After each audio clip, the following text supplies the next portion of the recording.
বিয়ে হয়েছিল প্রায় ১ মাস আগে। শ্যামনগরে পথ দুর্ঘটনায় মৃত যুবক। শুক্রবার দুপুর 3:30 নাগাদ দেহ থানায় নিয়ে যায় পুলিশ। পুলিশ সূত্রে জানা যায়, মৃত যুবকের নাম রাজিবুল ইসলাম, বয়স আনুমানিক 25 বছর, বাড়ি মেমারির মগলামপুর এলাকায়। স্থানীয় সূত্রে জানা যায়, রাজিবুল ইসলাম প্রায় 1 মাস আগে বিবাহ বন্ধনে আবদ্ধ হয়েছিল।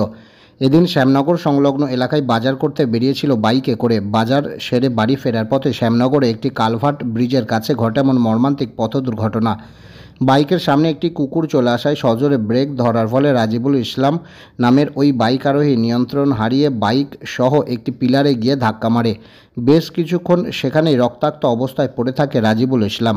রক্তাক্ত অবস্থায় তার দেহ উদ্ধার করে মেমরি গ্রামীণ হাসপাতালে নিয়ে আসে স্থানীয়রা। মেমরি গ্রামীণ হাসপাতালে আনলে কর্তব্যরত চিকিৎসক তার চিকিৎসা শুরু করেন। চিকিৎসারত অবস্থায় তার মৃত্যু হয় মেমরি গ্রামীণ হাসপাতালেই। ঘটনাস্থলে উপস্থিত হয় মেমরি থানার পুলিশ এবং মৃত যুবকের মৃতদেহটিকে উদ্ধার করে মেমরি থানায় নিয়ে যায় শুক্রবার দুপুরে বলে জানা গেছে। এমন ঘটনাকে কেন্দ্র করে শোকের ছায়া নেমে এসেছে এলাকা জুড়ে।